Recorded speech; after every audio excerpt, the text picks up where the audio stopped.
The Selfish Path to Romance. Download Chapter 1 for free at drkenner.com. Can you come here?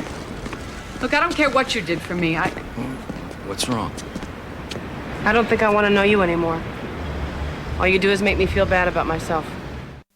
And we all have people in our lives who it feels like they make us feel badly about ourselves.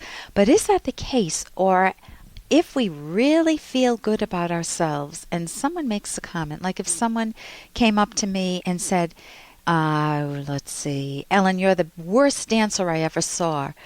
And I would look and I'd say, well, I'm not the greatest by far, but I'm certainly not the worst. And the criticism wouldn't fit. And so I would still feel good about myself, but I would be real puzzled about them. Like, why are they saying this? I would want to know their motives. Are they saying this because they just caught me in a moment when I tripped up? Are they saying this because they think it's funny, but they didn't have a joking tone? You know, why are they saying this? Are they saying this because they want to put me down, which would not be a great motive and would make me feel more distant from them? So we all go through a process of evaluation. When someone says something badly about us, we need to put it into context. Is it true or not? Sometimes we get really angry with people who name a truth about us. Mom, I don't like it when I feel picked on all the time. I'm not picking on you. Why are you saying I'm picking on you? You're always complaining, and just go do the dishes. Get them done and go clean your room. Mom, I'm feeling picked on. I'm not doing it. That mom needs to take a look at herself. She is picking on the person, and she needs to figure out what's going on, and sometimes we reject that sort of criticism when the shoe fits too well, and that's the stuff we do need to take a look at, maybe in private. Maybe we're not ready at that moment and we say things we regret. We can always apologize later properly, but you do want to feel good about yourself fundamentally, and sometimes it's a gift when people name something to you that you're doing that is irritating that person or maybe many people in your life. And here's a little more from Dr. Kenner. Tom says he lives in Georgia and his wife and son, his 3-year-old son, live in Virginia. And he says, I would like to have my son stay with me for a few weeks this summer. And my wife thinks he is too young at 3 years old, and it won't be good for him. I know what I want. I'd love my son with me, but my wants will never come before my 3-year-old son's needs, Tom. And so, Tom, you're looking for some advice. And the first question I have is, why the heck are you and your wife living apart? Are you guys living apart out of financial necessity? Maybe your job, neither of you want to give up a career, and your job is in Georgia and your wife's is in Virginia, and you're trying to eventually meld, find a solution to that, because it doesn't make sense to be married and living away from each other unless there's an extenuating circumstance like having major careers that just don't mesh. But you've got a kid now, so you want to try to figure out how to mesh your lives together eventually.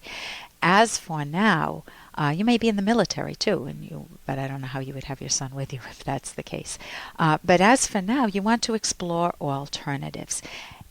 I think your needs are important. If you're saying, well, I'll put my son's needs first, you're going to get resentful towards your wife and feel cut out of your life with your son and your family or your wife. So that's not good either. So you can look at alternatives. Is it possible for either you or your wife to spend weekends with one another, or to take a day off and to have a threesome, the three of you together with your little son? Is it possible for your son to come visit you for just maybe a shorter time, a week, and see how that goes? If he's doing wonderfully well, that's fabulous. You can continue. And it will give your wife a break too. If he's not doing well, then maybe try to figure out what would make it better for him and try it again, in a little while later. We traveled when our kids were young. We went away for as much as 2 weeks to a conference in summers, and our kids did beautifully. But I was very selective at the babysitters that I chose for them, and it gave us a break from them and them a break from us, and we came back and it was all hugs and snuggles and stories to tell. Of course, we kept in touch with them throughout, obviously. But kids do learn to become very independent. I know ours did. And here's a little more from Dr. Kenner. Here is a question that's going to get very heavy very quickly. see what you think about it. I'll pause a little bit in between to answer some parts of it and then continue. But be ready to go from a woman who sounds like she is very happily married to a woman, Suzanne, who is really, really struggling. And it will make sense of her first comment. Dear Dr. Kenner, I'm about to lose everything in my life. I'm married to the most wonderful man I've ever known. Everyone loves him. He is unselfish and thinks of everyone before himself. He does everything in his power to make my life happy and rich. I want for nothing. He would do anything for me. I want to pause right there. And right now, when someone does everything for me, I may think that they are a nice person, but what I'm robbed of is my own self-esteem. I need to do for myself. So when we do too much for our kids, when we tie their shoes, when we cook all their food, and they never learn to cook on their own, they never learn to wash the dishes, they never learn to do the laundry, they never learn to live, to make choices, we are robbing them of their discovering their own ability to survive in life. We're robbing them of their motor, their mind, their choice-making apparatus. And we need to let kids make choices, obviously within their age range, whatever is appropriate. But if your husband is doing everything for you, you may partly be feeling like I should love him, but I don't, because Hey, I got to interrupt this because we've got to pay some bills. 30 seconds, that's it. A very quick ad, and then Ellen will be back. Do you ever feel overlooked in your romantic relationships? Well, when it comes to love, sometimes it's good to be selfish. Find out why in the provocative book, The Selfish Path to Romance. Being selfish means valuing yourself, so your partner will value you. Discover the secrets to keeping yourself front and center in your relationship and building a romance that will last. Find The Selfish Path to Romance by Drs. Ellen Kenner and Edwin Locke on Amazon or at selfishromance.com. That's The Selfish Path to Romance on Amazon or selfishromance.com.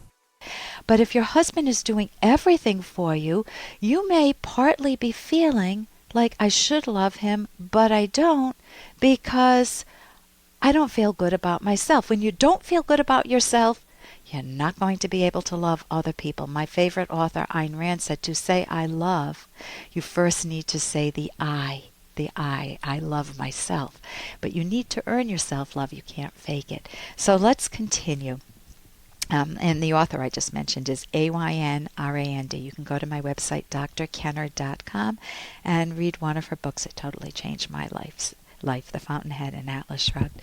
Okay, continuing with the email. The problem is I hate the people he associates with. I don't like their kids. I don't like their manners. I don't like that they smoke or eat unhealthy.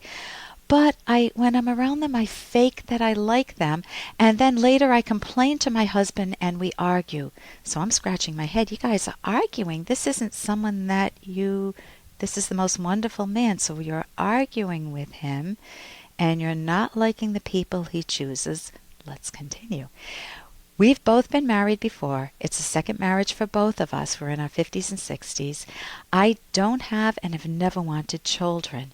He has a 15-year-old son, and everything this son does irritates me. Whether it's his bad eating habits, his bad manners, and he dresses poorly, it sends me into a rage. And then I sulk and I go off on his dad later. Okay, so we've got a lot of anger. Something is unfair in your life. You need to get to the core of this. What is driving you buggy? And so here's the problem in the relationship. My husband is walking on eggshells. He's waiting for the bomb to drop. I will yell at him, the dishes are dirty in the sink. You're tracking dirt into the house. When I pick on everything he does, when he drinks coffee or eats coffee when he's near the computer, I pick on everything, and it's getting worse. I got to tell you that I got giddy when Katrina hit. I hope for disasters that will kill many people. I was happy when the tsunami killed many people. The planet is overcrowded, and I hate people who litter, pollute, kill, or abuse or mistreat animals. I would rather spend time with animals than people. Oh man, this is really different now. Suzanne, you really want to figure out what type of ideas you bought into about people being evil, people being bad, that are driving you to hate people because you are a person, and it's going to you're going to hate yourself. And that's exactly what you say next, that you're feeling suicidal and that you'd like to run off to Montana and live with cats. And you would suicide except for no one would take care of your cats the way you would. So I would get the book Choosing to Live by Corey Newman and Tom Ellis. I would go to the website academyofct.org. That's academyofcognitivetherapy.org, and try to find a therapist ASAP, a cognitive therapist, because you need to deal with your premises. Later on in the letter, you say that you were abused when you were 4 years old by a teenager. Well, I'm not surprised that you're real angry with this teenager now, but you don't want to carry your hatred towards really good people in life, and you want to discover that there are good people and make yourself into one. For more Dr. Kenner podcast, go to drkenner.com and please listen to this ad. Here's an excerpt from The Selfish Path to Romance, the Serious Romance Guidebook by clinical psychologist Dr. Ellen Kenner. Love is not a causeless gift, but something that has to be earned. You may have heard yourself say, I just want to be loved the way I am. Unfortunately, in quotes, just the way you are, may include qualities that make you less lovable than you could be, or even unlovable. Love is not causeless. It is something you have to earn. But how? The starting point is your moral character. Of course, there are many other factors involved in love, including common values and individual personal preferences. Moral character, however, is the foundation, and it is indispensable. You can download Chapter 1 for free by going to drkenner.com, and you can buy The Selfish Path to Romance at amazon.com.